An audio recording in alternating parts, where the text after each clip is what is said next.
Doc, you're supposed to have the DVD up in front of the camera so we need to create some sort of the illusion that I'm not actually standing off screen and then I have to rush in and sit down. That's why we put the DVD forward. We have to start again.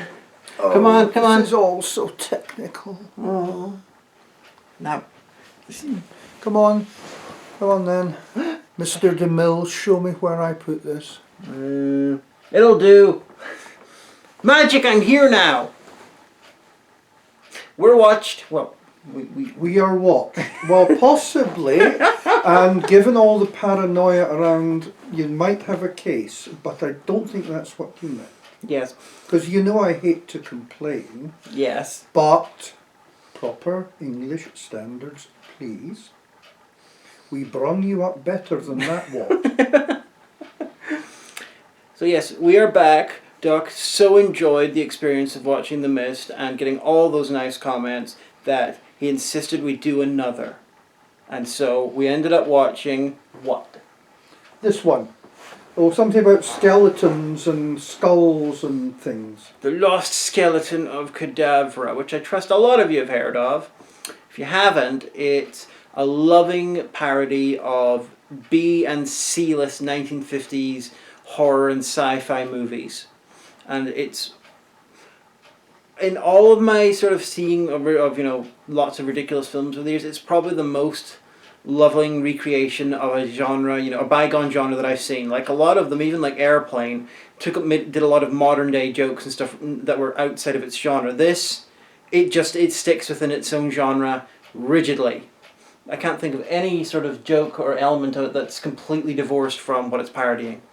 It was very good in that, and certainly it took all the stuff you found in the old black and white B movies and it just stretched them that bit more. Yes, it's possibly the only film you can watch, well, except for maybe like Larry Blumer's other films, where you cannot be sure if it's a continuity error or if it's deliberate. It's amazing in that. Yep, I mean, even the cuts from scene to scene are just so bad. And as you say, you don't know, I mean, sometimes you can see the skeleton. I hope that's not a spoiler. Yes, when a lost skeleton. When the creepy skeleton is moving, sometimes you see its string and you wonder, did they mean it to be there? Did they leave it in by accident? Did they look and say, oh, what the heck, it just goes with the picture? Yes. Hilariously, apparently, according to the internet, okay, this had a budget of apparently $100,000. Now, according to the internet, most of that went on filming in Bronson Canyon, which apparently is a famous location. I gotta say, that's one of the oddest uses of a budget I've ever come across, that you film it in a place with some trees and some rocks. Which could have been anywhere. Yeah. Well, a lot of it looked about as convincing and outdoor as a classic Star Trek alien planet. Which often were filmed near Vasquez Rocks. Anyway, it all just added up. It's a wonderful film. No spoilers yet, but it's... Except for the fact there's a skeleton. Well, it's called The Lost Skeleton of Cadavra, so you'd hope people would realise. Plus, it is 19 years old, so...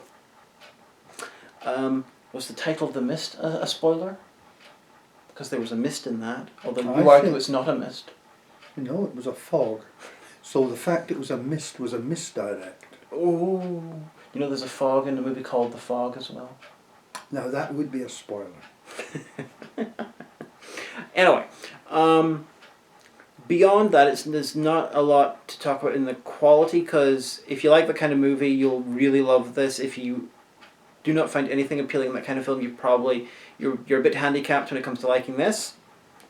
But Larry Blumer, a big chunk of his career is making films like this, loving parodies of various old genres. He did, I think it's called The Old Dark House.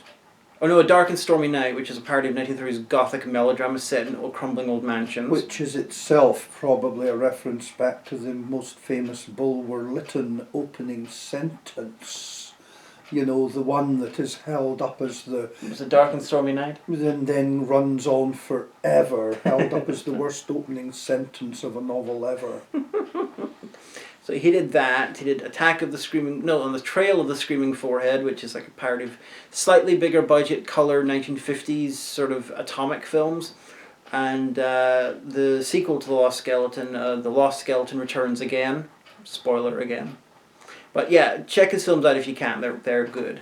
But on to spoilers now. Well, I don't know about spoilers, but I would say the scripting is very amusing. It is just so bad. I think a lot of work went into it. And I particularly like the way the scientist keeps doing science stuff while his science wife cooks the breakfast. And everyone sciences when they need to. Yes. This could be actual advancements in the field of science. You think so? Yes, definitely. Yep. And you've got... And he looks down the microscope at the giant rock from space. Yes. And you've got the evil scientist who at one point, for no reason whatsoever, set up a child's chemistry set near where he's trying to raise the skeleton. And it's just there as a background prop. It's the lowest common denominator, we're doing science in a movie thing, and it's perfectly parodied. You were quite right to be worried that there wasn't very much to say. Yeah. Well, again, there were some amusing bits, but again, you wonder if it's just bad or if it's deliberately bad, or if they weren't bothered, like the fact that they take the car to this place that they then have to hike forever to, and even though they're staying in this cabin in the wilds, they have absolutely no luggage, they don't have a change of clothing, sensible footwear, jackets, or indeed provisions for all this cooking that Science Wife does. Oh, that's all deliberate. I'm sure it is. I'm sure it is. And the performances are incredible. Most of the cast is pretty much unknowns. The Science Wife, she turned up in the second two 50 Shades of Grey movies, which I've never actually seen, but according to IMDb, she was in them. The villainous scientist turned up in American Horror Story and like NCIS and stuff like that, but most of the cast pretty much unknown, and it really helps. If you see a film like this, and then you see someone who you recognise, even if you already knew that the film was made recently, it just takes you out of it for a bit, which is a bit of a bother, but this one doesn't have that problem. I mean, you could show this to someone and tell them it is actually a 1950s movie, and assuming they're not too observant when it comes to the actual equipment stuff is filmed on, because this was done in mini DV tapes that couldn't afford 16 or 35 millimeter film, then you could convince someone this was real as an old style film. Mm-hmm. Although I have to say, I did think the alien couple were very good as a comedic duo. Especially when they are trying to blend in and be normal, regular humans. Yes. They were funny. They were very funny. As was Animala. Oh yes, this is the blend of ferrets and squirrels. Yes, she's wearing a black velour catsuit, who sometimes has gloves with claws on them, like bear claws. And she does an erotic dance involving some what do you call it? I wouldn't know. The bongo drum music that was pre-hippie. I completely have forgotten what this is. Bongo drum music. Yes, the 1950s hep cat type thing, which has a term for it. Beatnik. It was like beatnik type music. Then she's every second word she says is rower. She's just wonderful. And the interesting thing is she has done almost no acting. Like her husband, who plays the scientist, she's in all of his stuff, and that's basically it. Well, out of the two aliens, the alien wife, she's not done much acting either, which is surprising given how good she was. Yes. But I'm very sure that Animala is a parody of, well, there's an archetype in 30s, 40s, 50s of erotic animal woman. It's not a very famous sort of trope, but it definitely existed. And I personally trace it back to the Island of Lost Souls, the Island of Dr. Moreau adaptation, which I did a review for while I was possessing Sci-Fi Guy. Yeah, I possessed a guy to review it. It was a whole thing. And if you watch the review of it, that's up on my YouTube, every time she says something, we cut to Animala because they're basically the same. I'll be quiet now. I sleep now.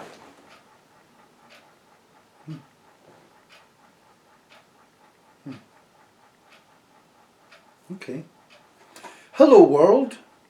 Today we're going to review The Lord of the Rings Part 3 and count the number of endings it has. You can do that.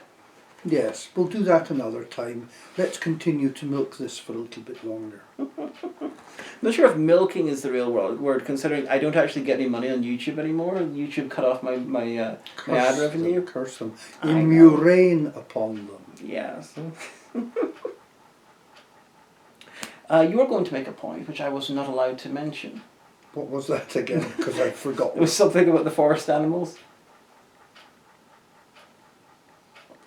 Are you confabulating again? No, you told me, I've thought of this thing and you're not allowed to tell anyone else it. Are you sure? Very sure, although it might have been the bear claws thing. I suspect it may have been the bear claws thing. You have to understand that Diamanda has been going short on some essential supplies today. And the blood sugar level is maybe not what it was. That's not the issue. I have written... Plus not sleeping for about 3 months. That's true. That's always true, though. I have written like 12 videos in the last 12 days. It's not bad. That's more than Beethoven wrote symphonies in his whole life, you know. Yeah. Luckily I'm better than Beethoven. Of doing video reviews. Yes. Yeah, he's not among the top 10 video reviewers as Beethoven. I wonder why that is. He was too angry. I think that would have done very well as video That is reviewer. true. That is true. The angry internet reviewer is an entire genre. We'll have to get to the bottom of this. If you've got a suggestion why Beethoven isn't a very successful YouTuber, let us know. Sorry, there's not a lot to say about this film. The original idea was to find something truly terrible so that we could do that kind of film. The problem I worked out very quickly was the truly brilliantly terrible films that I have, either they're in my review pile to review, which is in the flat, or I've already reviewed them and some of them are in my film collection, which is here because the flat's tiny. And so I originally thought, Netflix has a copy of Lou Ferrigno's version of Sinbad, but it got rid of it at some point. Then it was like, maybe there's a copy of Lou Ferrigno's Hercules, because it was a whole Lou Ferrigno thing, and it wasn't there either. How dare they? And I think I might have found a copy of the Hercules on YouTube, but we had internet problems yesterday. So it was like, why don't we just watch Lost Skeletons of Cadavra? It's been 10 years since I last watched it. Do you have any suggestions for the next time?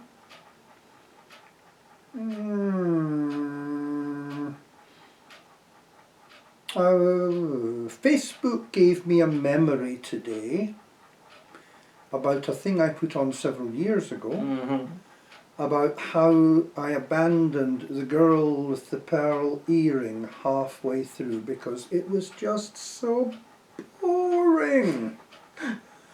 And do you think we could spice that up for a review, or would it be just too boring? It was beautifully photographed. It was lovely visual.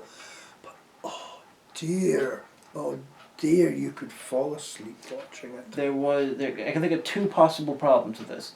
A, we need to find a copy. B, you'd have to watch it to its completion. Couldn't do that. But I can tell you, Girl with a Pearl Earring, controversy in the comments, was right up there in a totally different way with the Da Vinci Code as one of the worst films I've ever seen, or in the Dutch case, half seen.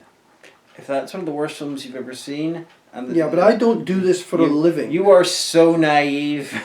I don't do this for a living. I have this strange idea that I should watch films for entertainment and enjoyment, and otherwise make good use of my time. See, if you watch a lot of films, you watch a lot of crap, but you also find the obscure good stuff that you might not have seen otherwise. And then you can tell other people about them. Yeah, but I don't need to, because you'll tell me about them. Yeah, but then you'll usually ignore me until now when you want to do the vlogs.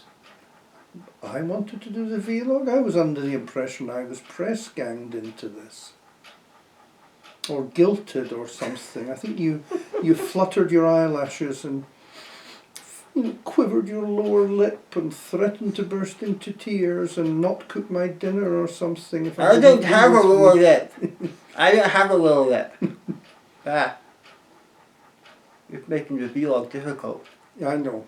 Do you think we should stop now? As they say you shouldn't. You should always send the audience away wanting more. Yes. I have a feeling they probably don't want more of this, so we should probably stop anyway. I'm sure that some people in the comments are very amused. They seem to like banter. But at some point, I'm going to see if I can rope them into a marathon, because I think making watch all the Mythica films would be pretty fun. Or possibly all of the, what do you call it, the Hunger Games movies, or, well, we've already done the Twilight, so you're safe from the Twilight. All the 50 Shades of Grey movies, so we can be all like, hey, that's the one from the Lost Skeleton of Cadavra. You're lucky you don't drink, but the traditional thing with the marathons is everyone who can drink should drink as much as possible, so then they get more and more drunk through the vlogs. And they make less sense. And this is a way to make a living, is it? No, the vlogs never make much money. No, well. Even when you do get ad revenue, because you only get a couple of pence, it's more for fun. Okay, this is fun, is it? No, not really, but it's fun for the audience. I hope you're noting this, audience. We are suffering through this in order to bring you fun.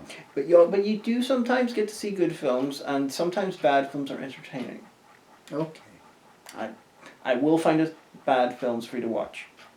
Well, don't try too hard. Okay. This was The Lost Skeleton of Cadavra. Decent film. Yeah. And, last night, me and my mother watched... My mother and I... Come on. Standards. She's my mother, not yours. Oh, willful literalism rejoinder. Ha, ha. Anyway, we watched... she committed one of the two classic blunders. Obviously, as per The Princess Bride, one of them is having a land war in Asia. But the other one is letting me choose what to watch on Netflix. So we ended up watching something called Office Uprising, which is about intelligent rage zombies in an office building. And it wasn't very good. Just letting you know. Bye-bye.